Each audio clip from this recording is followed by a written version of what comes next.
kalau saya dengar cerita Ibu, justru selama Ibu bekerja ya, itu yang sangat menarik menurut saya, Ibu itu lebih menekankan kepada petani kecil, perbaikan gizi keluarga, sehingga ini yang membawa Ibu terus dalam kehidupan sampai hari ini. Iya, betul. Ya, Bu, ya. Nah, itu dan saya sangat berbahagia bahwa di hari tua saya begini saya punya kegiatan yang memang sebenarnya dari saya dari sekolah lah, dari Bu, bekerja. Iya. Sekolah bekerja. Sebenarnya Bu, saya pikir saya tidak menyangka, tapi ya syukur alhamdulillah ya saya diberi seperti itu. Dan kemudian itu tadi, jadi kemudian jadi tempat saya itu yang di Depok itu saya bikin pertama kali ayam yang terintegrasi dengan lele dan terintegrasi dengan sayuran organik. Jadi cuman permodalannya tuh nomor 1 ayam, kedua lele, baru tanaman organik. Yang paling penting sebenarnya di dalam integrated farming system itu, atau mungkin semua kita usaha pertanian, pasar itu yang harus dicari. Sebagai seorang petani, pertama kali saya mau buka usaha, informasi mengenai pasar itu apa, di mana, institusi mana yang punya, yang memerlukan gitu ya. Saya pikir begitu. Saya pernah ikut training ADPC dari waktu di pertanian, itu ASEAN ADPC, itu di Kasetsat University selama 4 bulan atau ya kalau nggak salah 4 bulan memang, dengan saya dari pusat dan dari daerah tuh dari semua Bapeda yang ada di itu. Nah, kita diperkenalkan itu integrated farming system itu sampai hitung-hitungan benefit cost ratio-nya tuh benar-benar benefit atau tidak, berapa jumlah skalanya segala macam. Tapi saya udah lupa ya kan, itu hitung-hitungan matematis. Tapi yang paling penting buat petani di sana, Bu, marketing channel information. Jadi informasi mengenai kalau kita mau oleh usaha ya, Bu ya. Dan itu benar-benar dikelola pada waktu itu sama kerajaan di sana. Itu petani-petani itu kan ada 6-7 provinsi, Bu. Mereka punya keunggulan pertanian masing-masing. Informasi benar. Jadi tiba-tiba misalnya saya waktu itu pegang komoditinya asparagus, Bu. Jadi saya pagi-pagi jam berapa tuh sudah di desa tuh, gitu di desa itu, desa mana tidak bisa bahasa Inggris, tapi ada pendampingnya juga buat saya. Mereka panen asparagus. Saya tanya harganya berapa, dibawa kemana, sampai ke pasar induknya. Di pasar induknya itu 24 jam, itu adalah pasar di Praja River. Jadi sungai yang memang paling besar yang ada di sana. Jadi di sana itulah pemasarannya ada. Dan kemudian petani itu dibilang, misalnya gini, yang saya tahu waktu itu, dia petani padi. Ya, petani padi. Terus dibilang sama pemerintah, nah itu kerjasama antara universitas dengan departemen pertaniannya. Departemen pertanian tuh mendapat pasar dari Amerika waktu itu adalah bawang bombay. Bahwa dia nanti dia pengen kerjasama gitu. Thailand itu bilang, oke, saya suruh petani saya tanam bombay, bawang bombay, tapi pasar pertamanya itu adalah kamu kembali. Nah, jadi petaninya tuh dibilang waktu itu, kamu nggak usah tanam padi dulu, mari kita tanam bombay atau bawang bombay, karena semua masuk ke dalam koperasi. Nah, jadi siapa yang masuk dalam koperasi, kamu dapat bibit bawang bombay. Kemudian begitu ditanam, diajarin, ada grading kan, Bu. Nah, sederhana gradingnya tuh, yang small, medium, dan large itu. Jadi tumpukin semua, lalu ada tengkulak akan datang, itu dilelang, Bu. Siapa yang reasonable price, dia yang dapat, Bu. Nah, itu nanti masuk lagi ke pengumpul yang besar lagi untuk ekspor pertama itu kembali ke Amerika.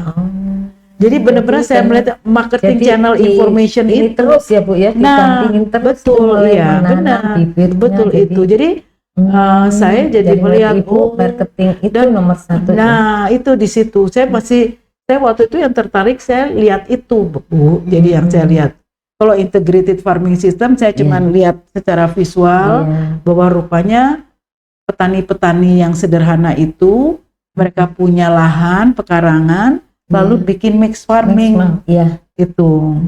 Dan jadi itu saling mengisi tuh ya Bu ya, ini panen terus yang ini nunggu terus seperti yang daerah yang kering itu hanya ditanamin singkong. Singkong mereka nomor satu kan Bu, masuk cassava itu masuk ke Eropa. Nah itu dibantu, itu disebut proyek kerajaan, King Project. Jadi kalau udah namanya King Project ya udah nggak bisa ngapa-ngapain lagi ya. Karena si rajanya juga waktu itu Bumi Bol itu datang berkunjung mereka itu gitu loh ke kemana ke petani-petani itu. Jadi saya sendiri melihat, saya belajar lagi, petaninya juga petani kecil. Biogas itu jalan Bu di sana. Jadi sampai itu di Sapi Perah. Saya lihat di Thailand itu, saya masih ingat itu. Sapi Perah rakyat Bu. Jadi nanti sebentar datang dokter hewannya datang. Nanti sebentar lagi ada bagian peternakannya datang. Nanti bagaimana pemerahannya. Lalu sampai ini packaging. Jadi nggak hanya jual yang segar. Ya, jadi pabrik kecilnya, mini plantnya itu dibikin listriknya tuh dari biogas.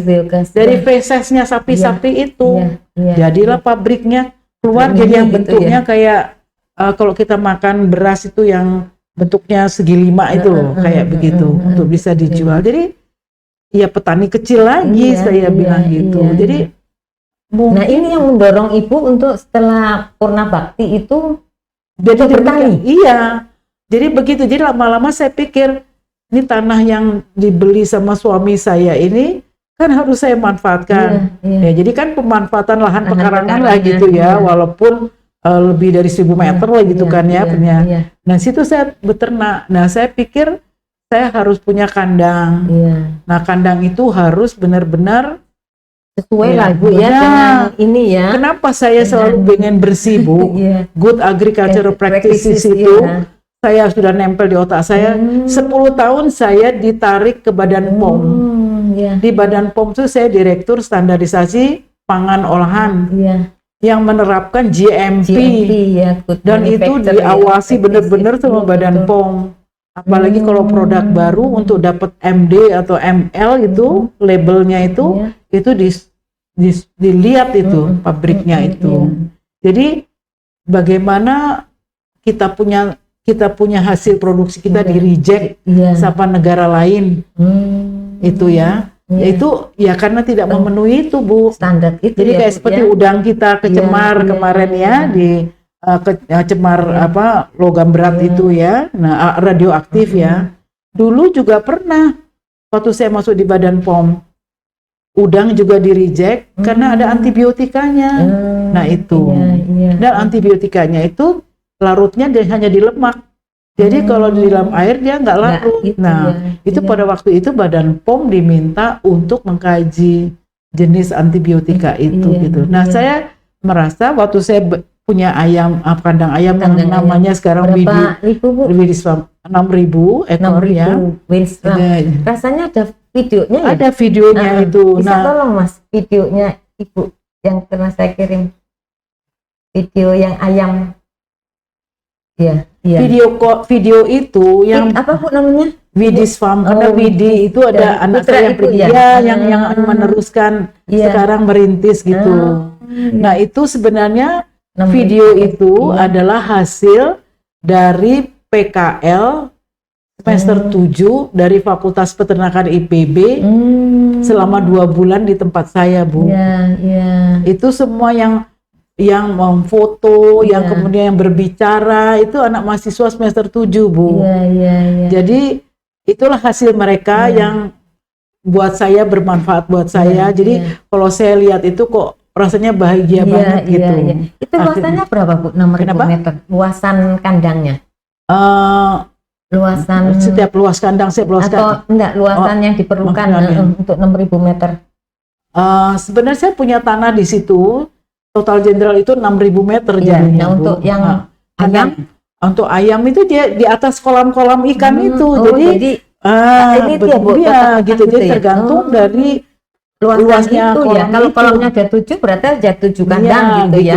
Tapi satu kolam itu hanya satu kandang. Karena kan kolamnya juga nggak besar-besar banget gitu ya. Tapi bisa menampung sampai 50.000 ikan lele di bawahnya itu gitu loh. Nah itu seperti itu Bu. Jadi dasarnya itu semua. Walaupun saya rugi-rugi juga waktu itu lele saya berhenti, tapi saya push apa namanya kan, ikan. Usaha kan ada gitu ya Bu. Ada untung rugi nah itu.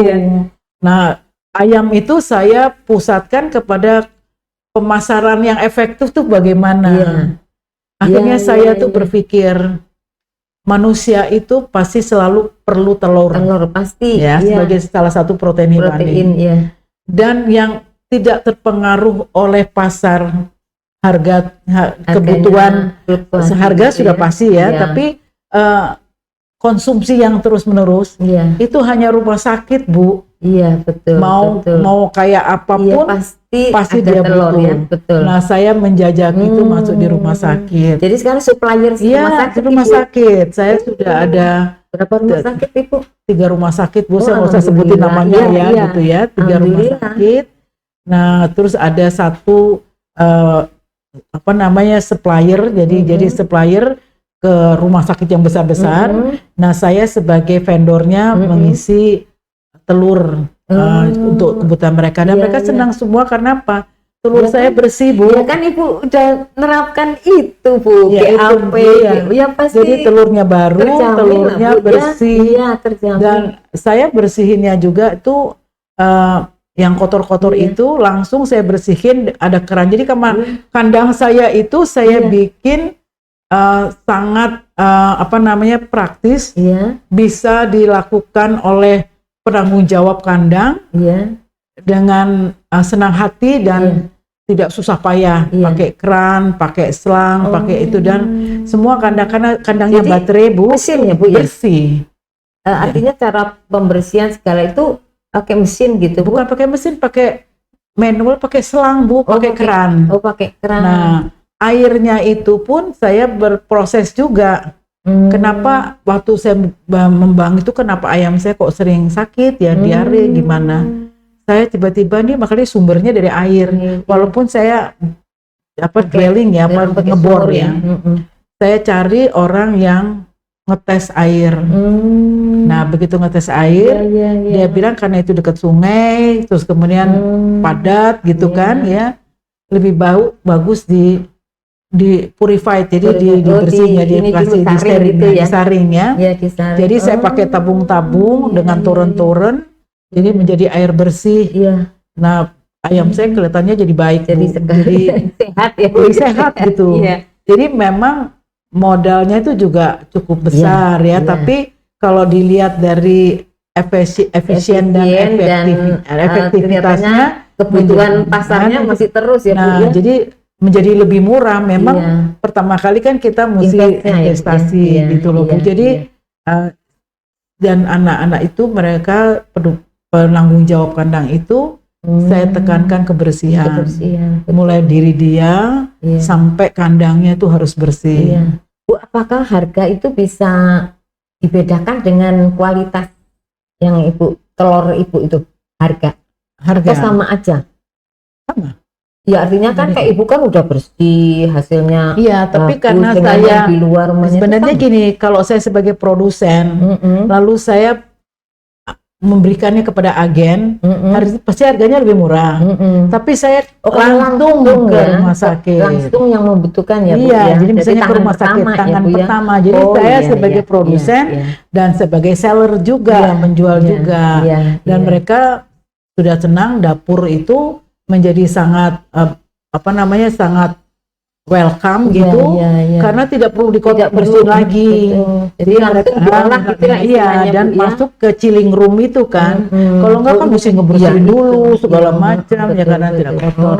Dan itu kelebihan Ibu ya. Dan ukurannya Bu, jadi mereka minta pokoknya range-nya 15, 16, 17 per kilo. Jadi seperti itu.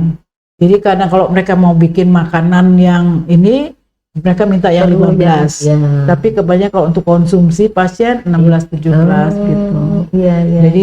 Jadi bentuknya juga harus hampir sama. Dan itu dipengaruhi oleh pakan. Sebenarnya besar kecilnya enggak. Kalau besar kecil itu kan tergantung genetiknya dia kan, setiap orang kan. Jadi kita sortasi ya, Bu ya. Jadi kita saya bisa melihat ada ayam yang telurnya agak besar, kita lihat itu dia berapa gram, jadi kalau di kilo itu berapa gram, jadi kita hitung betul-betul itu.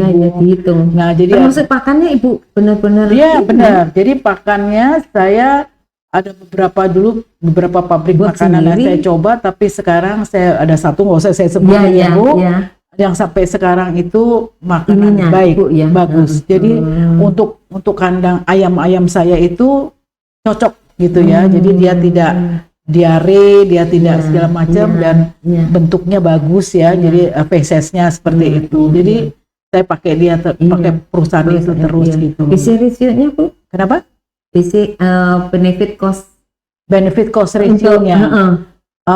Untuk ayam sementara ini gitu yang sudah Ibu lakukan tidak terlalu tinggi ya, tapi dia continue lebih besar. Jadi pasti lebih besar dari cost yang saya masih ada ya, Bu ya. Karena saya juga mereka itu dari kesehatan hewan, saya dengan satu perusahaan farmasi hewan itu saya bikin kerjasama, saya memakai produk dia dan saya mendapat pelayanan satu dokter hewan dan 2 aplikator untuk vaksinasi dan terutama untuk vaksinasi dan untuk melihat kesehatan hewan gratis, Bu.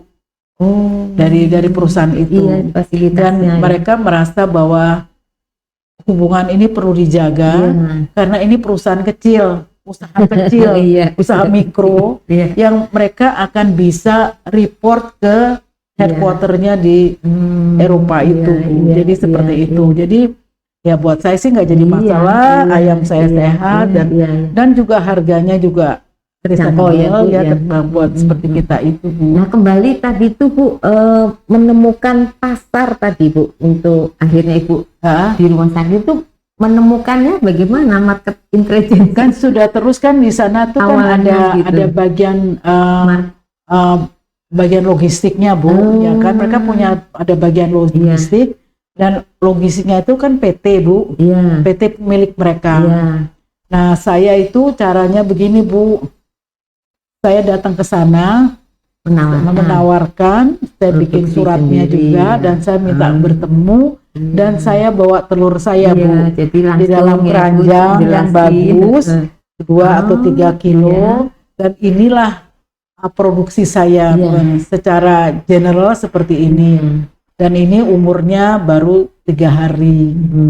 Jadi kalau kita pasti fresh ya, Bu, rumah sakit pasti akan dapat telur yang terbaik tidak lebih dari seminggu, nggak mungkin. Jadi di bawah 7 hari mereka dapat dengan harganya yang sudah sepakat dan mereka juga saya lebih tinggi mungkin dari kalau dari vendor yang lain. Nah, tapi karena saya bersih, jadi mereka nggak perlu bersihin kualitasnya. Dan selama ini hubungannya baik gitu ya. Jadi anytime, jadi kapan saja mereka pesen, saya bisa antar kayak gitu. Dan tidak hanya ayam, telur ya, Bu ya, yang telur, telur. Bukan hanya telur ayam, Ibu yang punya usaha itu. Ada yang organik besar-besar gitu. Ya, Bu ya. Ada organik, ada lele. Nah, ini kan sama dengan farming dong, gitu ada yang selama ini ada yang omega, Bu. Ada yang omega kan.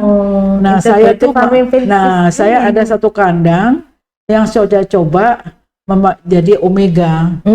Jadi caranya begini, Bu. Apa yang membedakan, Bu? Omega dan warna. Dan itu dipengaruhi oleh makanan. Iya.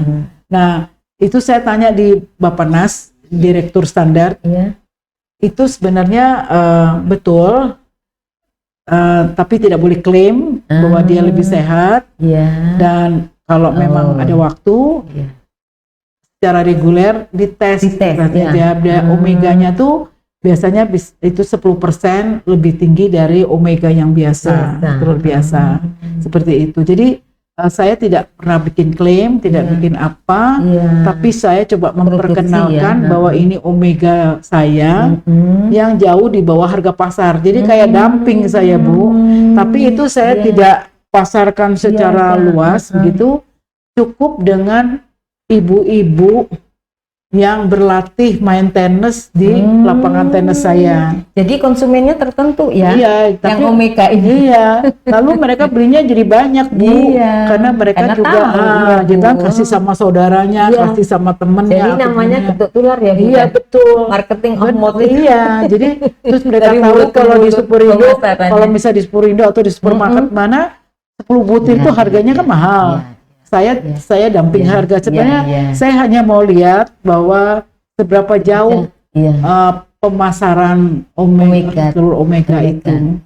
Seperti itu. Jadi kalau memang dia lebih bagus, barangkali saya akan mencoba. Apa kelebihan omega, Bu, sebetulnya? Kandungannya cuman. Iya, artinya dengan omega itu memberikan efek ke tubuh. Ke otak, untuk saraf, untuk segala macam, apalagi jadi bagus untuk anak-anak, ya kan. Jadi seperti yang kita tahu, lele kita itu, lele itu omeganya paling bagus, paling bagus. Jadi kalau tidak salah saya pernah dengar dari salah satu puskesmas, dia itu memberikan anak-anak yang kurang gizi adalah memberikan konsumsi ikan lele. Karena omeganya bagus, baik, kemudian segala macam gitu. Jadi seperti itu, Bu. Jadi saya masih bergerak di bidang pertanian, tapi aspek gizinya saya masih tetap diperhatikan ya, Bu, seperti itu. Nah itu jadi sebenarnya itu, Bu. Jadi sebenarnya saya ini usaha mikro. Saya ini sebenarnya usaha mikro kan cuma 6.000, Bu. Ya tapi kan ini, Bu, continuous. Betul. Nah sekarang mungkin bisa diperbesar lagi, nah, Bu. lele ini sekarang saya sudah mulai serius. Iya. Karena sekarang tadi pasarnya ada, banyak, Bu, yang lalu orang pembibitnya itu saya udah lihat beberapa bahwa kalau saya beli bibit sama ini orang, pembesarannya saya itu lebih cepat daripada pembibit yang lain. Jadi barangkali sih, berarti ini kita unggul gitu ya. Barangkali seperti itu, saya nggak tahu bagaimana caranya dia membiakkan itu seperti itu. Mereka dia juga bisa menampung juga, Bu. Nah itu kebetulan yang pembibit itu juga perempuan, saya sendiri pembesaran juga perempuan, jadi kita ada mekanisme yang baik gitu. Jadi gender, Bu, ya. Iya, benar. Jadi pemberdayaan juga ini, Bu. Begitu. Jadi Ibu tuh macam-macam ya, diversifikasi pangan, artinya mix farming, benar. Terus untuk kesehatan juga, terus pemberdayaan wanita, juga. Nah, gitu. jadi saya tuh kalau melihat contoh begini, Bu, kita perempuan, sebenarnya kan program itu ada di Departemen Pertanian,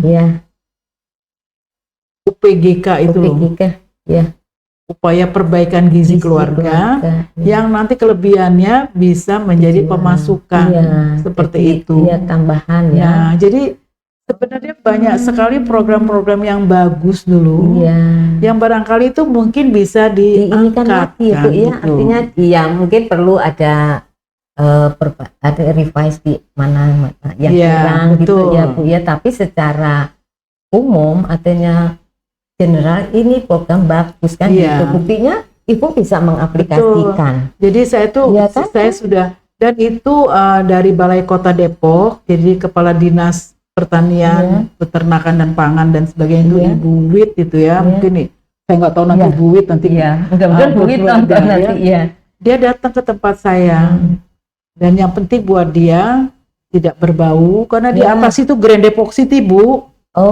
Gitu. Jadi saya tuh benar-benar harus menjaga untuk supaya tidak bau. Caranya adalah membuat satu ekosistem yang baik antara ayam dengan ikan yang di dalam kolam, yang airnya tuh harus mengalir. Nah itu seperti itu. Jadi seperti itu. Jadi, nah saya punya satu orang yang mengurus ikan saya.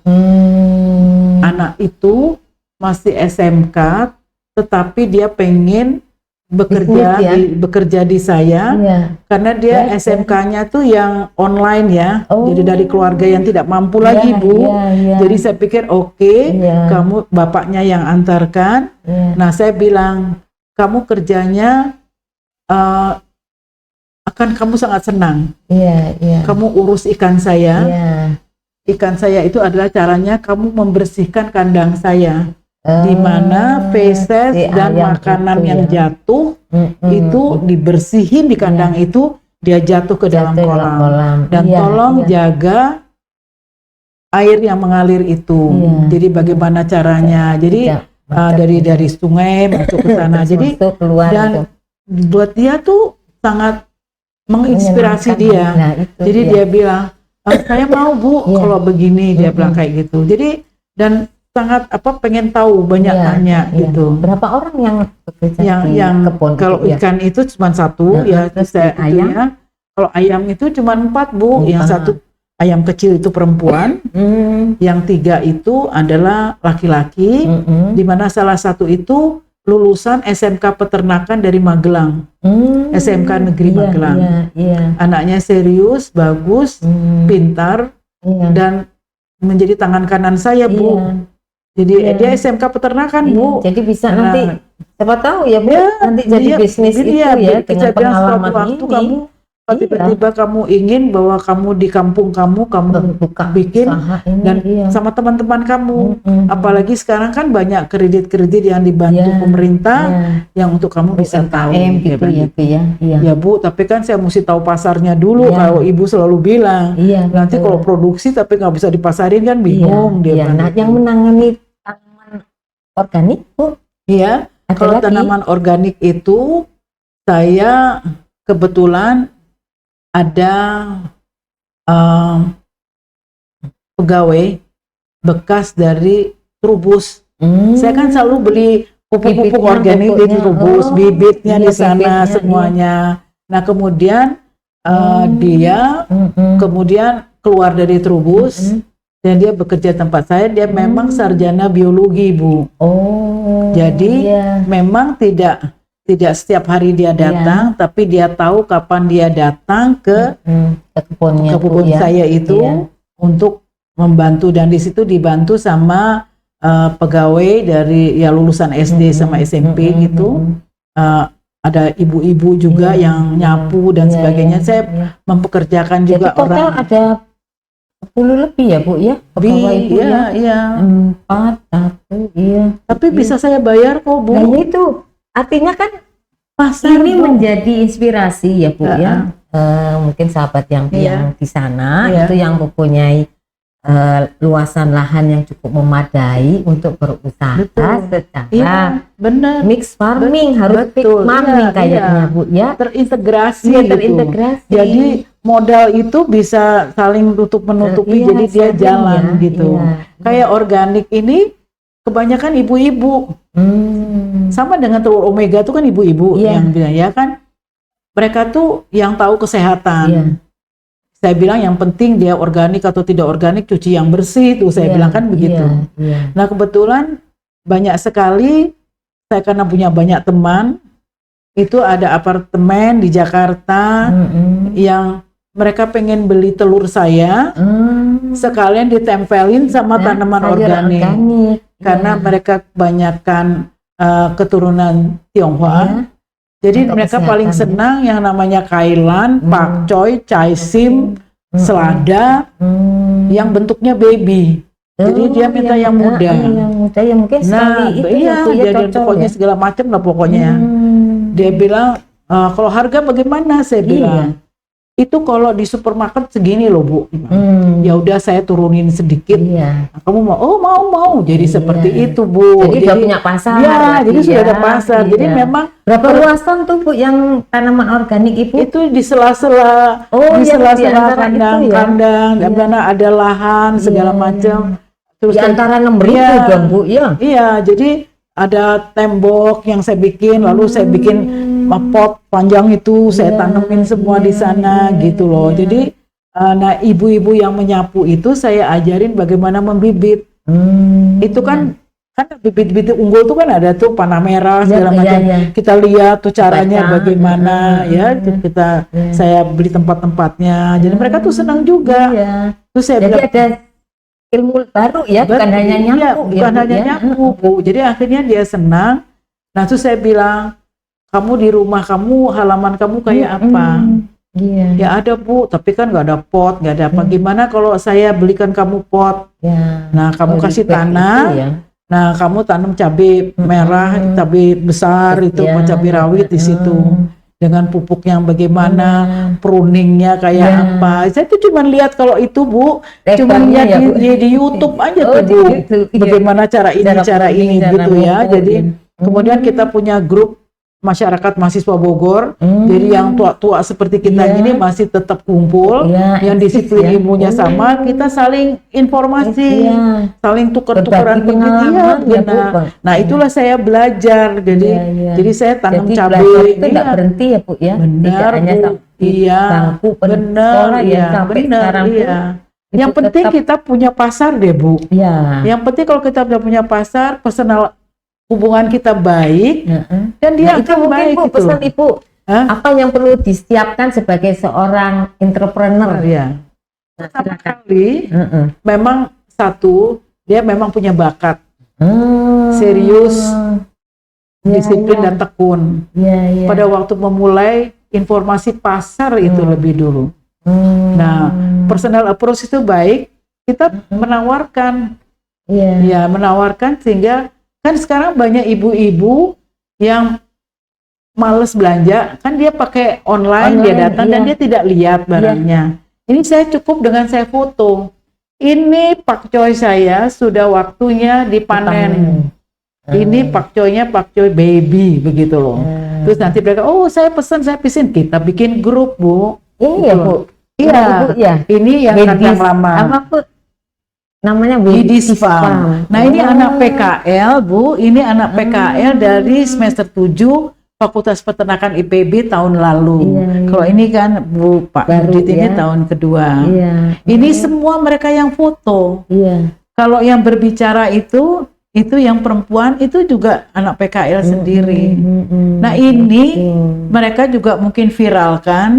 Saya tuh bercerita sama teman saya di grup P3I kita. Saya dapatnya dari situ. Terus jadi akhirnya jadi banyak semuanya. Saya terinspirasi dari video Ibu, sehingga saya pikir, oh perlu juga ini Ibu diundang untuk menyampaikan pengalaman ini itu, Bu. Jadi telurnya kan bersih. Nah, ini Bu, ini yang kan tanaman ya, rambutan segala tuh, cabai keriting, Bu. Gitu. Nah, kandangnya seperti ini, Bu, nih. Ini satu hamparan ya, Bu ya? Iya, satu. Jadi lusing cuma dia baterai. Nah, Ibu mau tahu, setiap ayam itu punya record. Jadi saya tidak mengafkir ayam itu satu kandang sekaligus. Jadi walaupun walaupun dia muda, tapi kalau produksinya rendah, kita lihat selama 1 bulan 2 bulan, telurnya cuma seminggu cuma 3, itu sudah saya afkir, saya kumpulin. Tapi kalau yang 5 ke atas, saya pertahankan gitu. Jadi ini diagnosisnya lah gitu ya. Itu diakhir apabila kurang dari 5. Iya, betul. Karena saya pikir kan kalau hitung-hitungannya betul. Jadi kan lihat produktivitas jadinya. Saya lihat terus sudah saya kal. Jadi produktivitas itu dari sisi jumlah telur ya. Kita pertahankan dia 60, 70, 80%, Bu. Jadi jangan sampai yang seminggu itu dibiarin aja. Seminggu cuma 2, 3 gitu. Saya hitung-hitung pakai dia satu ayam itu kan 120 gram saya kasih makan. Jadi kita hitung kalau seminggu berapa kebutuhannya? 840 hampir 1 kilo. 1 kilo itu harganya 7.200, 7.170 lah begitu. Jadi kita lihat dan dia nggak bertelur. Jadi kalau 3 hari seminggu saya hitung makanan sama produksinya nggak masuk, ya udah harus gitu. Tetap ya, Bu. Betul. Dan kemudian juga faktor kita akhir juga dia molting, ganti bulu. Nah, kita nggak bisa itu karena kita lihat recordnya yang dulu Iya. sebelumnya bulan-bulan lalu Iya. telurnya bagus, produksinya bagus, tiba-tiba kenapa berhenti? Oh, rupanya dia molting. Oh. Nah, kalau berarti molting, saya mesti kasih suplemen, jadi ada vitaminnya, Vitamin. semuanya, segala macamnya, Iya, supaya iya, dia iya. tetap mempertahankan Jadi produksinya. kayak ngomong baby ya Bu ya. Jadi itu berarti kan gizi. semua PKL, semua mahasiswa Iya. PKL bilang, apa yang kita tanya dan apa yang kita minta Iya. di peternakan ibu, Iya. datanya itu ada, Ada, Bu. nah itu. Dia bilang gitu. Nah itu yang mendata sih. Bersama Ibu Rozana, cerita inspirasi semangat pagi bersama kita ini.